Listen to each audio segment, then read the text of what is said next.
I mean, you hear those bombs going off?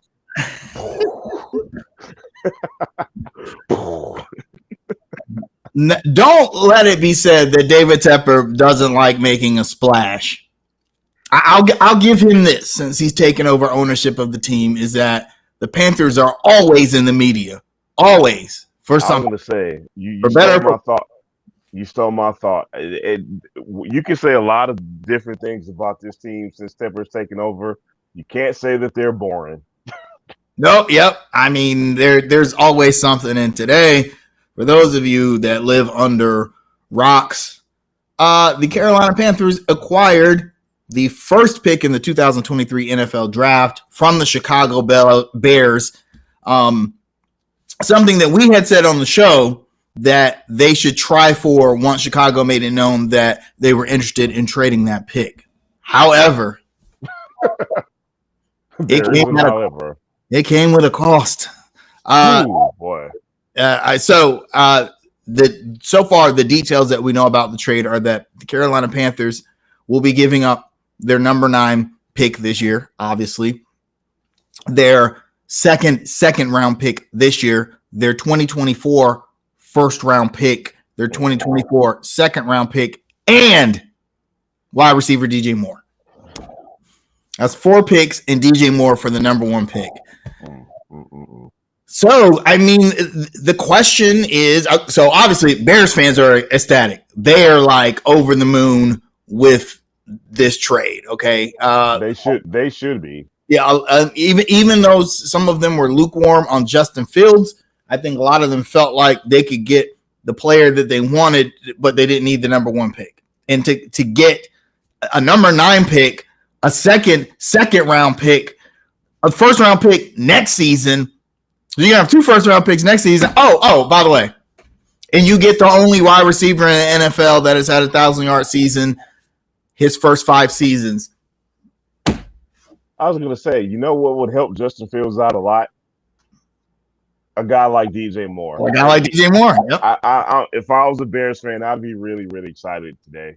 So, but we're Panthers fans, aren't we excited? Okay, all right. You know what, Kaza? I'm not gonna screw around today. We're gonna start this show off with the hottest of hot takes. Listen, we repeatedly say we're not a hot takey type of show. We don't pride ourselves on hot takes because enough of the world does that. Correct. Hey, I'm dropping bombs today, bro. I'm shooting from half court. Here's my hot take to just start it off there. Dude, if whoever we get at quarterback is not a damn Hall of Famer, this damn trade is too much. I thought that same thing. Yep. And listen, man. Again, going back to your point, on this show, we have repeatedly said we do want the Panthers to aggressively try to move up to get the guy that they want. I'm thinking to myself, look, the number 9 pick was a foregone conclusion. We knew that if that were to happen, we had to give it the number 9 pick. That's not a thing. We're not upset about that, right? And we knew that one of those Chris McCaffrey second round picks was also a thing, right? Can we agree that the number 9 pick and one of those second round picks, we knew we were going to have to part ways with those 2 things, right? We knew that. But nowhere in my crystal ball reading, nowhere in my thought process did I think DJ Moore was not going to be a part of this team and a part of any trade that was going to move us up to get the pick we wanted. And on top of DJ Moore, I never thought in a million years we would have to separate with next year's first round pick. Listen, I know that fans are going to look at this. Some fans are going to look at this and they're going to say, "Hey man, we're glad the Panthers are being aggressive to get the guy we want." Here's the thing, Kaiser. Here's the thing. Scott Fitterer has to prove to me that whatever intel that the Panthers got, whatever intel that the Panthers have acquired at this point, that they know who their guy is. Oh, they got to. You have to. But here's the thing. You know what I don't want to see? I don't want to see next week, well, the Panthers can't really decide whether they're picking Stroud or whoever. I swear to God, if I see that next week, I'm going to go down to the damn Panther Stadium and I'm going to punch somebody, Kaiser. You don't make this type of trade if you don't know exactly who you want. Okay? Now, Scott Fitterer has some big shoes to fill in terms of the number one pick. Why do we say that? Because we always make reference to the old guy, Mr. Marty Herney, who, listen, all of his first round picks have damn yellow jackets, right? Listen, my hot take said that this guy has to be a Hall of Famer. Hey guys, Marty Herney picked Hall of Famers. If just in case you're trying to measure what I just said, he really picked Hall of Famers, and he never made a trade to this aggressively to go get the guy he wants. So all in all, man, if they don't know exactly who they want at this point, this is just playing Madden. You know what I mean? Like, this is just making these aggressive moves to appease fans, because you got it, man. I'm emotional. No, yeah, like you said, you got to have the next Patrick Mahomes with this pick, right?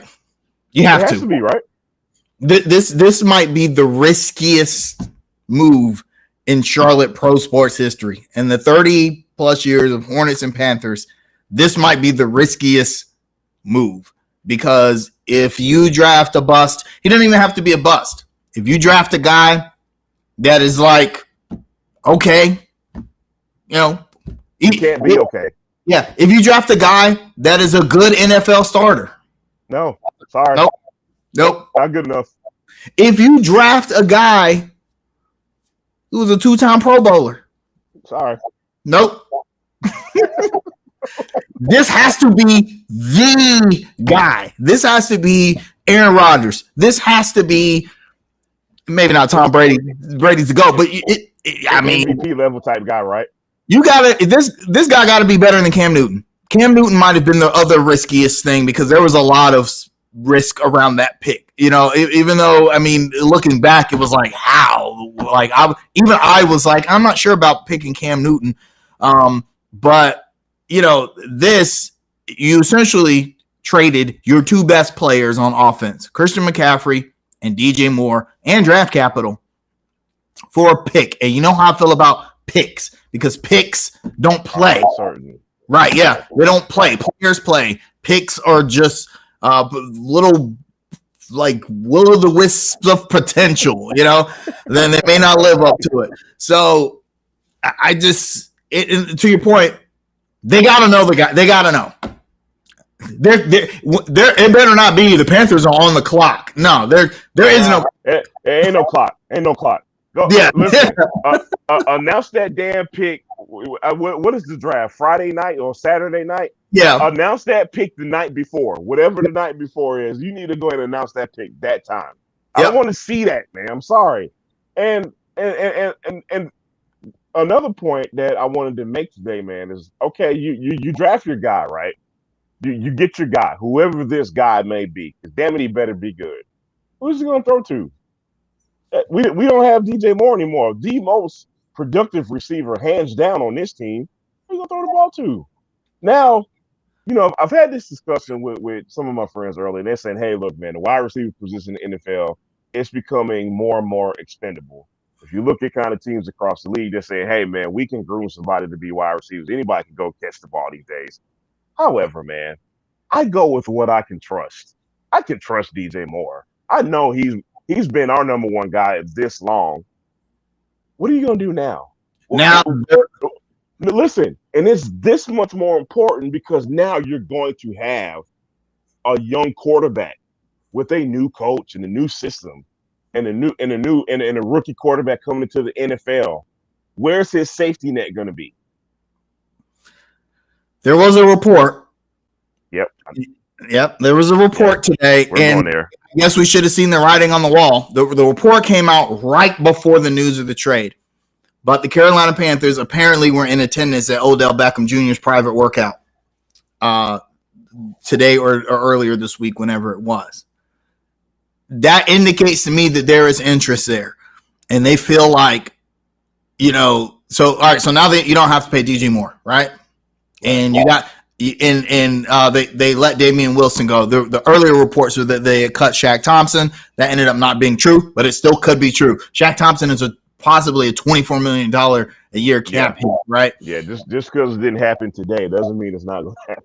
You think David Tepper wouldn't pay Odell Beckham Jr. to come here and have his new toy, give his new toy a target to throw to? And on top of that, Tepper has made mention that he wants an offensive-minded quarterback. So if you want offensive-minded coach, I'm sorry. So if you indeed want to be this offensive team that you strive to be next year with your offensive coach, hey, man, show us that you're making these moves to be this offensive juggernaut that you want to be, okay? Now, I'm not saying this is intel. Let me be very clear about that. However, Steve Smith tweeted today, he said, basically, the Panthers are making big moves. And it kind of sounded like he knew something we didn't. You know what I mean? Sure he does. Steve Smith. And he probably does, actually. So it would not shock me if an Odell Beckham, DeAndre Hopkins has been mentioned, right? It would not shock me if the Panthers go after someone of that ilk to help their rookie quarterback, which in that case, I feel a lot better about the trade. I still don't like the fact that we gave up next year's first round pick, but if we can get a receiver in return, I feel a lot better about that. Here's the thing, though: the Panthers need. I feel like some people will disagree with me. I feel like they need a franchise-changing quarterback. You got to have a guy at least as good as Cam, right? And CJ Stroud and Bryce Young were not going to be there at the number 9 pick. Even Anthony Richardson, the way his combine performance might have shot him up, but I don't think he was even if he was available at 9th, I don't think he was going to be the guy. I don't think he's the next Cam Newton, even though he might be athletic enough. But I heard Harold Miner was the next Jordan. That's kind of right. And plus, Cam Newton came into the league over a decade ago, and the NFL has changed a lot since then. Defenses are, Anthony Richardson's athleticism wouldn't bother defenses like Cam Newton's athleticism did. So I don't think he'd be the guy. So I think the Panthers said, look, do we really want to bring in a new coaching staff and possibly new free agents just to try and get a top pick again next year to get a quarterback? They're not going to, it was reported yesterday they weren't going to go after Lamar Jackson. Derek Carr signed with the Saints. Aaron Rodgers certainly ain't coming here. So now what? This is your chance. This was really your only chance to draft a top quarterback. And even though I'm still not sure if Bryce or Stroud is that guy, but this is the chance I feel like you have to take. Plus you traded McCaffrey away. Otherwise, you're sitting on this draft capital, and yeah, you can build some good pieces, but this is your chance to get a quarterback. So, yeah. And look, man, I know as podcasters, it's very easy for me to question the negotiation. You know what I mean? And when I say that, specifically giving up next year's first round pick, it's easy for us to say that. I just question how that negotiation actually went between Fitterer and whomever the Bears brass is, because it wasn't Fitterer. It was Matt Rule. Look, we still don't know who the GM of the Panthers. We still don't know who's running the show. Whoever was running the show for the Panthers, I do question exactly how that negotiation went, man. Because if I'm the Panthers brass, I just try my best not to give up that first round pick, and I meaning next year's first round pick. And I know this franchise is desperate for their guy. I know I've said it multiple times that the Panthers have to get off the hamster wheel. I've said it a billion times, man. But I don't know at what cost. Okay. Now look, man, if Stroud, Young, Levis. Please, they draft Levis with the number 1 pick. Y'all see that? It's trash, garbage. It's going in the garbage. It's setting on fire. I'll keep my Steve Smith because he signed it, but otherwise, don't draft Will Levis with the number 1 pick. God no. Hey, Cause I've been your friend for a minute, man. If they draft Levis, man, set aside some bail money for me, and I'll pay you back when you have to bail me out of jail, man. With that, oh God, I lost my train of thought. Let me get back on real quick. Anyway, whoever their guy is, whether it be Stroud or Young or whomever, man, I just hope that it works out where this guy is our guy for the next 10 years, okay? And we're not getting back on this hamster wheel 4 seasons later. You know what I mean? Like, wouldn't that just be the ultimate fail? If we're sitting here 4 years from now, it's like, we're still looking for our guy. That can't happen, man. Not with this type of trade. Can't happen. Sorry. Absolutely not. I will say this, though. We know that offensive line is something. We saw improvements in the offensive line the second half of the season after Wilkes took over. We know that that's a unit they're going to continue to build. If you set Stroud or Young up for success, this is something actually the Panthers did not do with Cam Newton. Actually, right. Cam Newton, they figured he was good enough to kind of carry the offense. And I don't care what anybody says. In 2016, he carried that offense. Granted, the defense was a top 3 defense, but that was literally the number 1 offense in the league, and it was Cam Newton and a bunch of dudes. Cam Newton, Greg Olsen, and a bunch of dudes. And the offensive line played well that year, but they didn't play as good the next season or the season prior. So you have a chance to do it different this time. You bring in a highly touted number 1 pick quarterback, and he's already got an evolving offensive line. If you were to give him someone like DeAndre Hopkins or even Odell Beckham isn't what he used to be, we know, but he's still an elite NFL quarterback. You give him that, set him up for success, then that number 1 pick next year isn't as valuable because you'll probably win the division. Yeah. I mean, I think the only thing the Panthers really got to worry about this season is if Lamar Jackson goes to the Falcons. Then they're instantly a good team, right? And in the division went from being wide open just last week to now. So now it's a dogfight. Now it's a dogfight with Derek Carr going to the Saints. If Lamar Jackson goes to the Falcons and the Panthers have Stroud or Young, okay, well now I don't know. And I think that's what the Panthers are banking on. They're like, look, if we get our guy, that first round pick next year just doesn't have any real value because we'll have won the division and we would be picking out of the top 20 anyway. So I can live with that, but it's got to happen first, right? That's exactly right. You got to at least make the playoffs next season. And which brings me to my next point, man, because I guess putting a title on it is not very important to me. But however, the question it begs the question: what is this? And what I mean is, are we calling this a rebuild? Are we calling this a retool? Are we planning for the next 2 years or the next 10 years? Or are we trying to do both? You know what I mean? Because we look at how we ended the last season, right? And you look at the way we ended the last season, you say to yourself, all right, Matt Rule had 5 years to change this. He didn't, okay? Steve Wilkes came in and got the best out of the guys. We won 6 games while he was here. Maybe it's not time for a full-on blow-up rebuild. I think, the team is young enough. We got enough pieces to say, okay, maybe we can add pieces here and there to kind of take us to the next step, which would be to make the playoffs next year. So with that being said, let me ask you, where do you think we're at in this process? It's a rebuild, but Tepper will never say that because fans will tune out if you say rebuild. If you say, look, this is why this is really more of a Hornet-specific thing. But, Mitch and even Cho before him, they didn't say shit, really about the direction of the team, right? And don't say anything about anything. Right. This is why. If you come out and say, well, you know what? We're rebuilding. We're going to let the young guys play. And if we lose, okay, we get a higher draft position, which you don't want to say because the NBA doesn't even like that. But if you say that, fans will say they're excited about that because every fan says, but they're not paying to come to no games. Exactly. Right. They're not going to the games. They're not.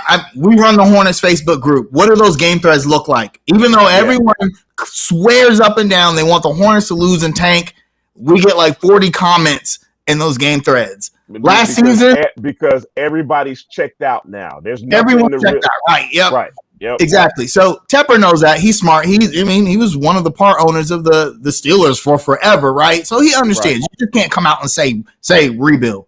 But this is a rebuild.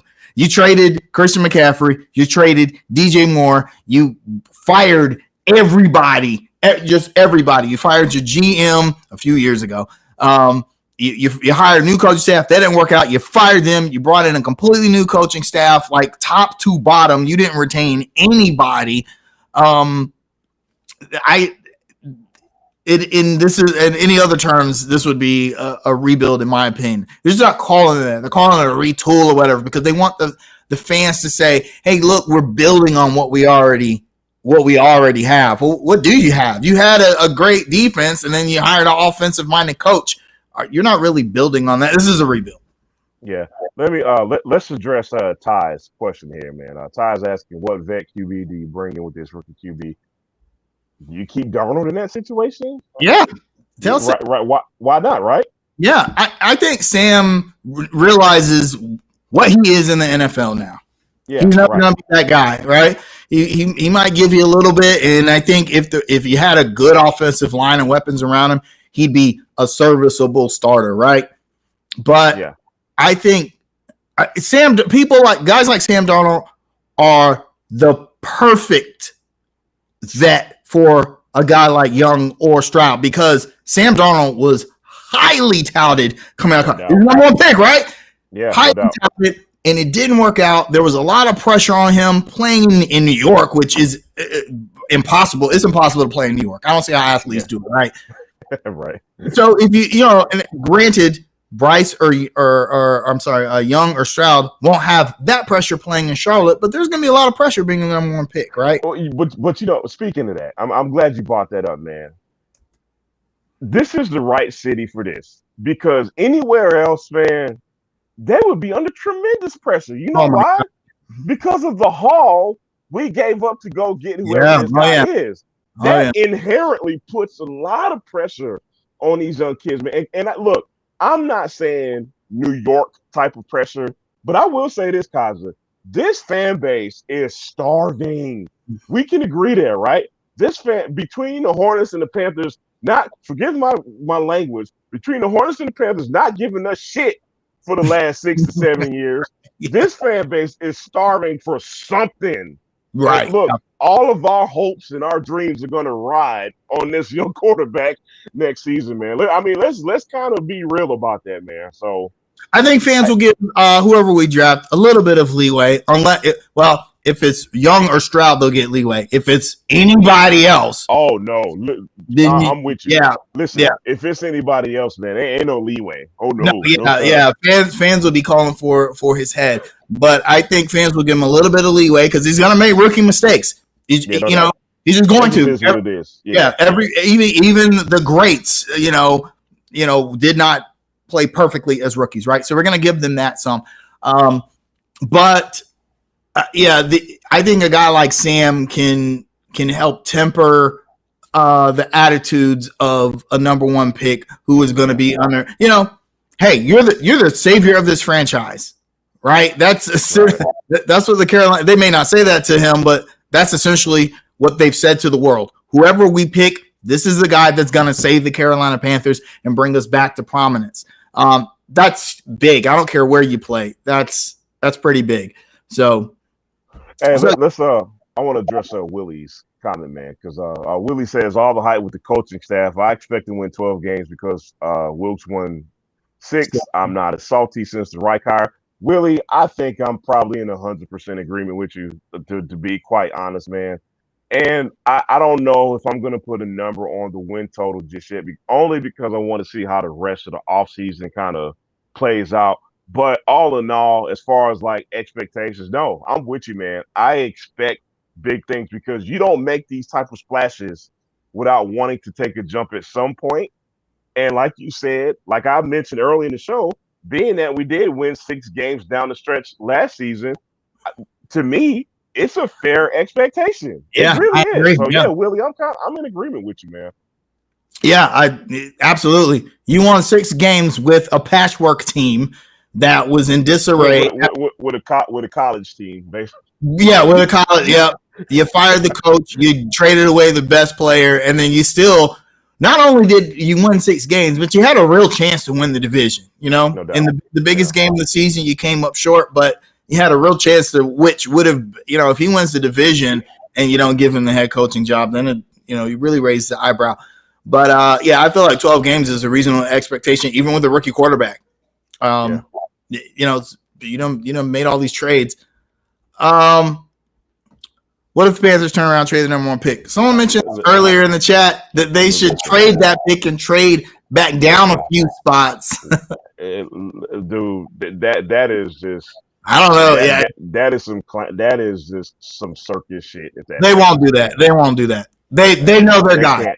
They can't do that. They cannot do that. They know who they want, and I'll tell you at the end of the show who I think that is as we get close to the end of the show. But I think they know their guy, and they're like, we got to find a way to get that guy.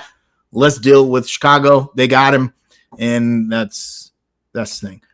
Yeah. What do you do with Matt Carroll now? The same thing you did with Will Greer. Goodbye. It's that's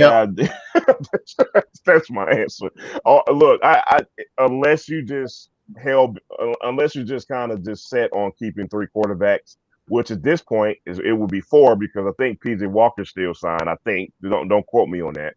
But at that point, you'd have 3 or 4 quarterbacks, and somebody's going to be the odd man out, which is probably going to be Matt Corral. So yeah, I think you want to keep a vet as your backup, right?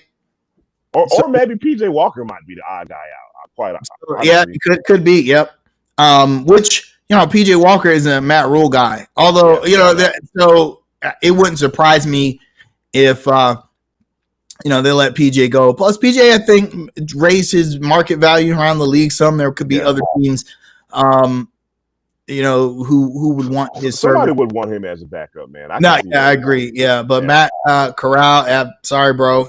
Sorry, bro. Yeah, sorry. I mean, and I know a lot of people are high on Matt Corral. They feel like he was kind of like a hidden gem in the draft. But is he CJ Stroud or Bryce Young? Highly I don't know. I don't know. Hey, I want to go all the way back up to this comment here. I said last week, I got this feeling, man. I got this feeling. Here you go. If the Panthers, so the Panthers already got the number 1 pick. If the Panthers and the Hornets get the number 1 pick in the same year, let me say this. I love my Panthers. Look, for better or for worse, I love my Panthers. This, in all intents and purposes, this is a Panthers show tonight. We are here because of the Panthers. With all that being said, the Hornets need that number 1 pick a lot more than the damn Panthers. Yes. And on top of that, Kaza, you may have to be my chaperone if we get the number 1. If the Hornets get the number 1 pick, listen, damn a championship. Throw a parade downtown if the Hornets get the number 1 pick, man. I will lose my mind. And the fact that if this city gets 2 number 1 picks, it's kind of like justice for what we've been through the last 6 to 7 years, man. I think about all teams that look at Cleveland. I mean, Cleveland sports, even though the Cavs at one point were pretty good in the 80s before Michael Jordan ran them off the map, but Cleveland sports, mainly the Browns and the Indians, were just known as like perennial losers. Like they even made a movie. They made a movie about how bad they were. Which were great movies, right? And then they did Draft Day with Kevin Costner, right? Like that's how bad they were. And then suddenly, just all of a sudden, suddenly they win a championship. With LeBron James, they're a perennial championship contender. They win one. Then the Indians play maybe the greatest World Series in history. They're the greatest I've ever seen. Yeah, and then the Browns make the playoffs for the first time in like 3 decades. Like, why not us? Why not us, man? Why not us? Right? And look, man. Our history is not as bad as the Browns because you got to understand, though. They've got you want to talk about some long time suffering. Like, look, we like to say, oh, I've been a season ticket holder since '88 with the Hornets and the Panthers. No. We don't compare to the Browns. With all that being said, why not us? It is time. Yes. It is time. Interesting stat that I found earlier. The Charlotte Hornets, and it's weird because we don't really realize this, but there was a decade, a 10-year period from 1992 when they drafted Alonzo Mourning to 2002 to when they moved to New Orleans. They did not have a losing season during that time. 10 straight years. They went 500 twice, but they were the other 8 seasons. They were a playoff team. We don't remember that brief period. It seems brief. You know why we don't remember? Because the novelty was gone for most of that time. Because you have to understand, listen, this city loves Larry Johnson and Alonzo Mourning more than the Pope. Like, and Dale Curry, Muggsy, Alonzo, LJ. There's nobody that will ever be more popular than those dudes in this town. Well, at least not in the near future. Okay. My point is, after that team kind of faded away, and we got to the Baron Davises and Anthony Mason and that novelty was gone. We were just a basketball team. You know, the Hornets were better those years. They were a better team. The Hornets were really good. I mean, there were a 50-plus. We had 3 50-win teams after Larry Johnson and Alonzo Mourning left. So, but that newness was gone. That's true. I mean? But I said that to say that drafting Alonzo Mourning and Larry Johnson, I guess, was the catalyst, right? It just takes one all-time great player, which Alonzo Mourning is, and that's all it takes. And look at the Carolina Panthers. Look at I remember that 1-15 season, and they draft Cam Newton, and then for the first time ever, we win the division 3 straight times. Had never been done in the NFC South. And you can say whatever you want about the Cam Newton, Ron Rivera era, but it was a lot of teams would kill to have that measure of success in such a short amount of time. Ron Rivera was coach of the year twice during that stint. That's absurd. Twice during that stint. We had the offensive MVP, the defensive MVP. We had the Super Bowl appearance. So if you pick the right guy with your number 1 pick, boy, listen, man, it's city changing. Listen, dude, and I know we're talking about the Panthers mostly in this particular pod tonight, man, but I kind of want to relate this to the Hornets real quickly. Picking the right guy is the most important thing you can ever do for your franchise, man. And a lot of people have a whole bunch of criticisms for the Hornets, and a lot of them are devoid of context. The one thing that I have said about the Hornets time and time again is that they haven't picked the right guys most of the time, and I'm more so mean pre-Kupchak era, because I think the Kupchak era has gone pretty decently. Mm-hmm. But if we want to talk about the Bickerstaff and the Cho era, we just never picked the right guys for the most part, which is why we've never taken off as a franchise. That's slowly changing around. The Panthers, the same thing. Every time they've got the right guy, we've seen a modicum of success for, even if it's a relatively brief amount of time. The Cam Newton era was special. We had Super Bowl appearance, and we're relevant, and people talking about us, and we go, at least we went to the playoffs a couple of times in that era. You know what I mean? So the point I'm trying to make, man, is that these picks coming up with the Hornets and the Panthers, they're so important to build that next foundation. Absolutely. The next foundation of being relevant and, more importantly, winning and hopefully contending at some point. You got to pick the right guys. It's that simple. All right. Having said that, who's the pick? I've been on the Stroud bandwagon for a long time. I don't want to say a long time. I mean like a good 2 months. I'm not getting off the Stroud bandwagon. I'm still saying CJ Stroud.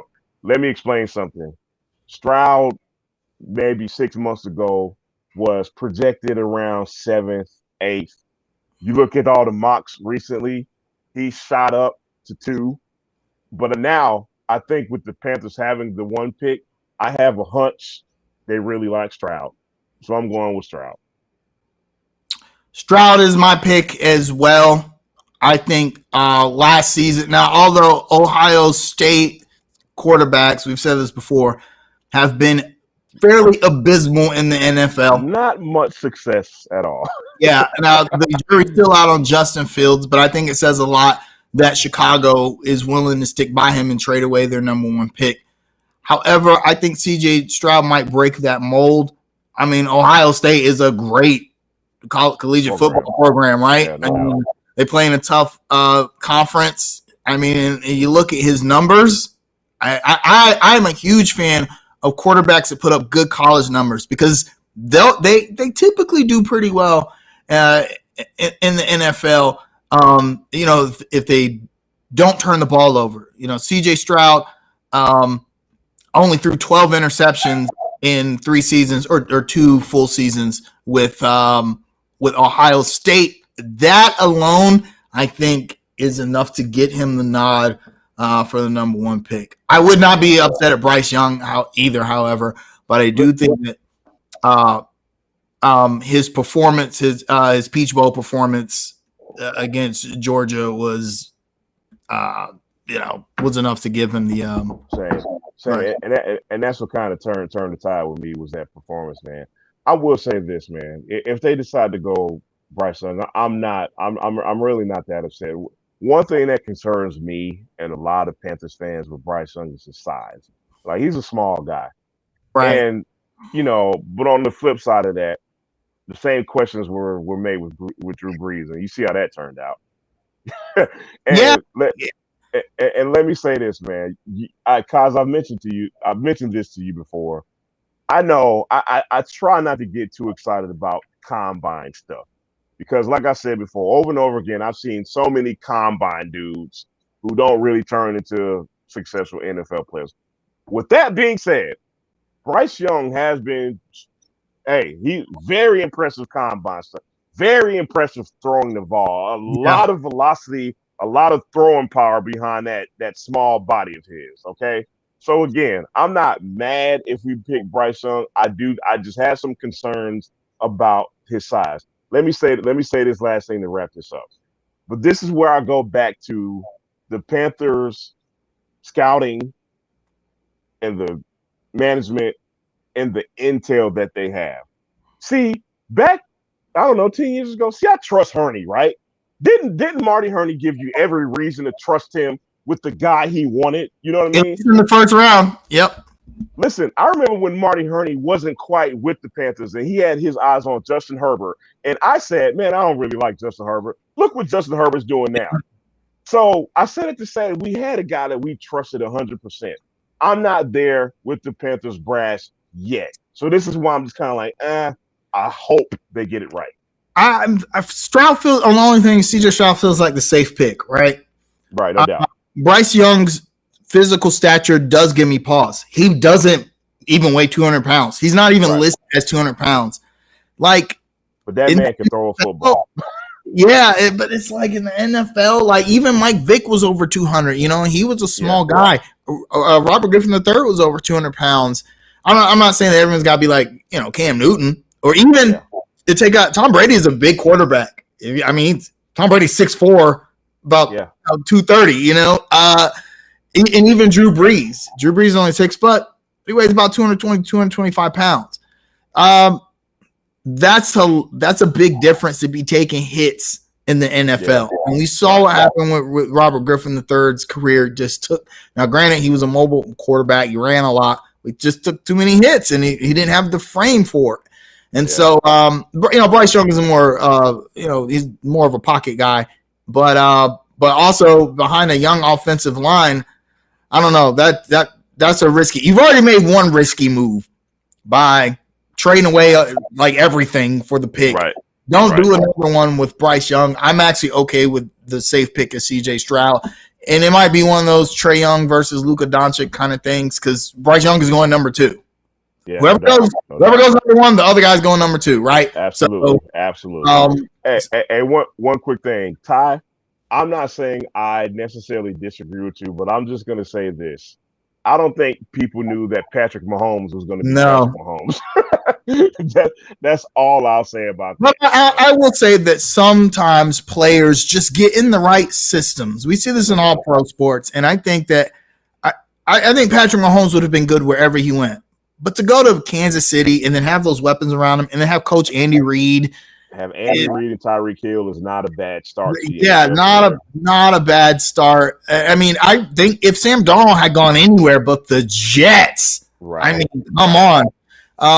He might have been a lot better. So I will say this. CJ Stroud or Bryce Young, whoever comes to Carolina, I think they're coming into a great system. I mean, we hired all these damn all-star coaches, right? It's got to be good, right? Yeah. And I will say that players like playing here. There was a survey. Did you see that? I wish I remembered. I'd put this up for everyone to see. There was a survey done amongst players in the league about what they, where they would rank teams in, different categories, facilities, travel, training, and the Panthers ranked high in nearly every category. Players like coming here, and if you ever talk about hear former players talk about the locker room here, and people love it here. Okay, I'm except for Kelvin Benjamin, I can't think of anybody who was like, man, I hate the Panthers. Even D'Angelo Williams and Steve Smith, who felt slighted by the Panthers, they eventually found their way back into our loving arms because they love, the Carolina Panthers so much. So I said that to say, like, Stroud or Young will come into a good system, and I think they'll be okay. Yeah, no doubt. And now Kelvin Benjamin's fighting with his girlfriend on Instagram. So life comes at you fast. Comes at you kind of quickly, yeah. Comes at you fast. Man, I was in a chat. This is on a side. It was a debate.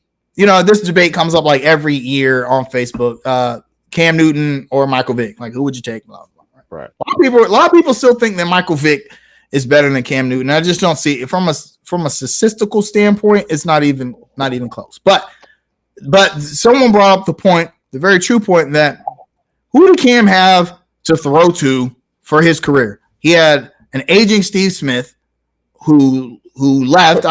Who might be the best one out of the pack, quite honestly. Yeah, Kelvin Benjamin, Ted Ginn, Philly Brown, Jericho Cotchery,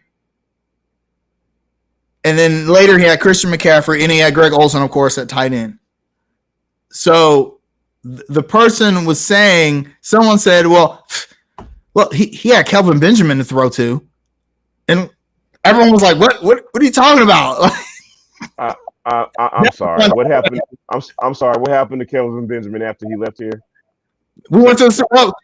He tore his ACL and went to the Super Bowl. I remember talking to you that day. We found out Kelvin Benjamin tore his ACL, and we were like, "Season's over, bro." That might be it, right?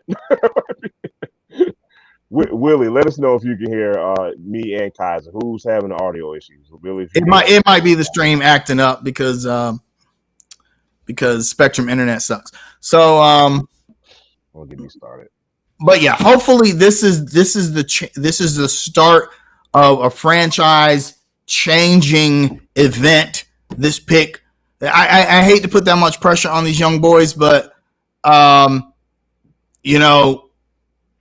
like considering what we gave up for the pick, it's got to be you, man. You got to be the one. You are that guy now. All right, man. I guess the last question of the evening, man. What? Just give me your kind of prediction as to what happens for the rest of the offseason. What can you see going on for the rest of the offseason, man? I think I know we're not really there yet, but I think if Bobby Wagner comes available as is expected, the Panthers are going to make a run at him. They're going to pay him a lot of money. I think that, I mean, we love Shaq Thompson, right? Right. Who would you rather pay $24 million to? Easy choice for me, buddy. Yep. So I think we make a run towards Bobby Wagner. I think Jalen Ramsey's off the table because we'd have to trade for him, and we ain't got nothing left to trade. We have nothing to trade. Yeah. But I think the Panthers will make a run towards Bobby Wagner, and that will shore up the defense, especially going to a 3-4 next season.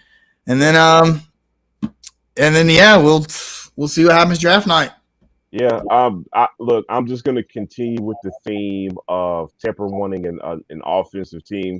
So I really do think there's a lot of credence to the rumors with Beckham and DeAndre Hopkins, man. It just would not surprise me if one of those guys is in the Panthers uniform next season. I give that a lot of credence again, man, because I think they're hell-bent on being a high-flying offense. And what better way to do that than to add one of those guys? So. Yeah, you have a real chance in the NFC South. Like no you have to strike right now. You got to build a good team now, particularly if, like we said before, if the Falcons end up landing Lamar Jackson, then it's a dogfight again. So no doubt.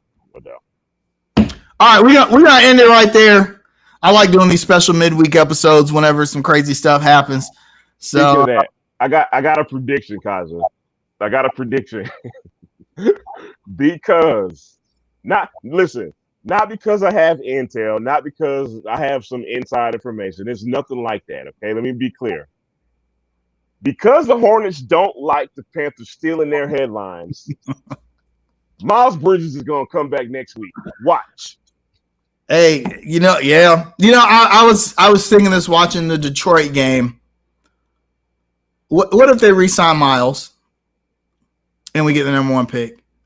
And I'm just thinking of a starting lineup. Hey, look, see, you're getting too excited. Nope. I'm not doing this with you tonight. You're not going to get my hopes up. No, Miles Bridges, LaMelo Ball, Wembyana. My hopes up, man. Nope. Not getting my hopes up tonight, man. I'm just saying. I got a feeling. It's a feeling. It's a gut feeling. I've never had this feeling before as a fan. It's got a feeling. All right. Go with it, man. All right, so, hey, y'all have a great week. We'll see y'all Sunday, normal time. Peace. Peace out, y'all.